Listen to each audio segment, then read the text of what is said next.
Okay guys, let's go over the TWAB that's for this week. There's a lot of good stuff in here that deal with Witch Queen and things to look out for. First off, let's go over the power levels. There's people who brand new to the game, don't know how this stuff works during huge expansions. First off, there's the floor power, which is literally the lowest possible level gear can get. This is usually the gear that Sunset gear gets. Things like Mountaintop and Clues are going to get pumped up. Next is a soft cap. This is where all your blues and non-powerful gear gets their power levels. This is really easy to get through. You can literally just run strikes or just do public events if you really wanted to. Up next is the power cap. This is where all your powerfuls are going to be going to. You use this to get to like the pretty much the soft hard cap, just to get like everything done in the game besides the end game content like raids and Grandmaster Nightfalls. Up next is the last of it, which is hard cap. This is stuff for like pinnacle drops. This is literally the last of your base power level. Once you get to this point, you are literally the highest level you can in the game that you need to be. This is not including your artifact power, by the way. Starting on February 22nd, the power floor will be updated to 1350. So pretty much everyone's gonna be at that base level. Even if you didn't play at all this past season, you're still gonna get bumped up to this season's max and a little further, just to help everyone get on the same playing field, which is really nice. For the soft cap, we're actually going up to 1500. This is like a giant leap. This is usually what's in the norm for these major expansions. So this is going to be a lot of strike farming, a lot of public event farming just to get to this cap. These includes rare and legendary draw. Once you hit the soft cap, the next thing you're going to look out for is the powerful cap, like we talked about, which is going to go up to 1550. This is where you would spend all your powerful rewards when you look in the directory. Hopefully you get all this fun stuff and everything gets done quickly so you can get to the max light. Lastly is the hard cap, which is the pinnacle cap. This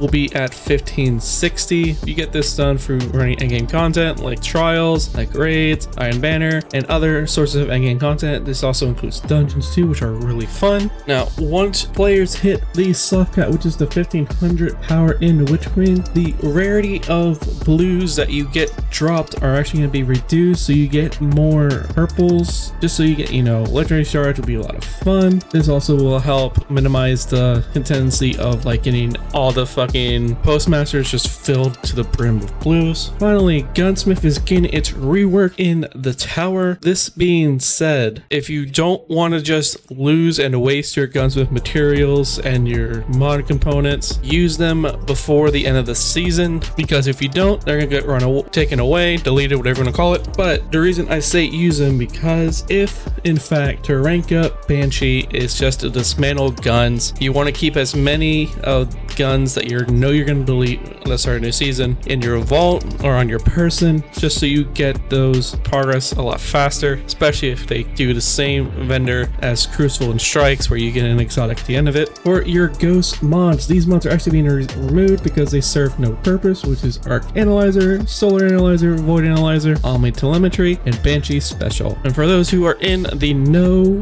that Tangled Shore is going away during Witch Queen, and if you're worried about Spire's material exchanges, you know, the very useful thing that people always go to Spire for anyway, well, all his duties for material exchanges are going moved to Raoul, so it'd be another tower service that we actually get benefited from. Hopefully he keeps the glimmer aspect, because, you know, we always need more glimmer, especially during new expansions. Another thing they're adding to Raoul is that he's going to be able to sell enhanced prisms and ascendant shards, which is going to be really cool, because for Raoul they're going to be taking planetary materials, which is going to be interesting, because you know you can always farm those up really quickly. Another benefit will be that Raoul will be able to decrypt Umbral engram, so if you're not like searching for a specific rolled weapon or armor, you can literally just dump it all into Raoul to get all your stuff done in the tower and not have to go through the helmet all. For Hawkmoon and Deadman's Tale, since these two activities are going away during Witch Queen, the way you would attain them is from Zer's inventory. It is just a way to get random rolls, so it's going to cost you a lot more than actually just doing the activities this season. So if you don't have the preferred roll for Deadman's Tale or Hawkmoon, I would highly suggest hopping into those events, getting those done each week, just hoping you get your god roll that you need, so you don't have to waste materials on Zer to get these guns that costs an arm and a leg just to get, probably just how Zer likes to deal with his exotics. And for people who are not wanting to do the activities and just go into Zer to buy these for random rolls, they will be able to be purchased with 1 Ascendant Shard,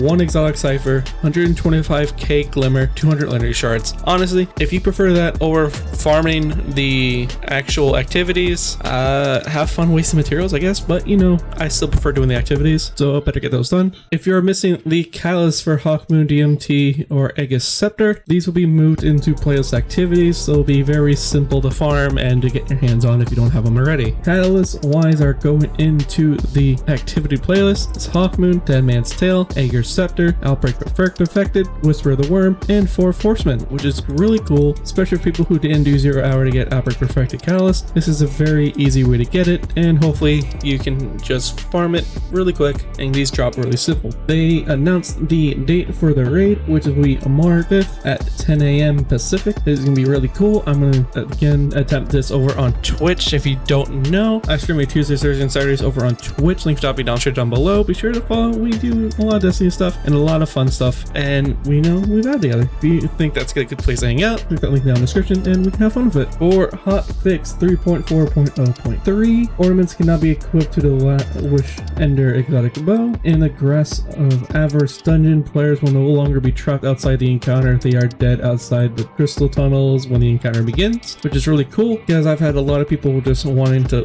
leave the LFG because they can't do anything but watch getting the shield done. In the Grass Avarice dungeon, damage phase with the ogre will now consistently start after passing enough cursed engrams. That's one of the biggest issues of the ogre, not being able to consistently time your stasis and your divinity. We have reverted colorblind settings made in hotfix 3.4.0.2, and we'll be looking to making updates to colorblind settings in the future update, which is really cool, especially for me who's partially colorblind. For known issues, when first spawning into the area activity, hand cannons sometimes don't have ammo. This happens a lot in Gambit. The Dares Eternity game streak now gives a maximum of 125 points per completion. Wish they would give more points if you do it on Legend, but beggars can't be choosers, especially when you just want to get the rank 16 to get the catalyst for the sidearm. Clarifications, which is really good for the end of the seasons. Iron Banner bounties will not be removed at the end of the season. Bounties required to complete at any point during the season will retain at their Witch Queen release. Just like last time, every time before that, it will be capped at the floor power level. These bounties will also get removed after season 16's end because Iron Banner is getting its vendor rework, which is really needed because it will be the last thing that has token systems. Also, for those who don't know, the last Iron Banner will be held during the final week of the Season of Lost. Always a good time to make sure you have all the Iron Banner bounties you could ever need. Seasonal bounties related to Season of Hunt, Season of Chosen, Season of Vicer, and Season of Lost will be removed at the end of the season. Bounties from Tangled Shore Destination will be removed at the end of the season, which is a good thing why I don't stack them now. Some daily bounties from general activities or destiny may be removed depending on the objective or reward balancing per bounty basis. The example, a handful of Drifter and Gnostic bounties will be looked at alongside some vendor rework. Cool, they're revamping some of these bounties because some bounties from Drifter are just not needed. Oh, they're also tinkering with Gambit during this next season, which is really needed. But that is in fact the TWAB for them. Too special for. I stream on Twitch every Tuesday, Thursday, and Saturdays over on Twitch. Link for that being downstairs down below. We vibe and chill on Destiny and some other games. Have fun with Genshin and other things. If you enjoy the vibe I give off, be sure to hit that link and we can vibe together on Twitch when we do our Destiny stuff, especially during the Witch Queen grind. If you enjoy the videos I put on YouTube, be sure to hit the subscribe button and the bell notification to miss the video I upload. Alright guys, hope you have a fantastic day. I'll see you next video. Bye guys.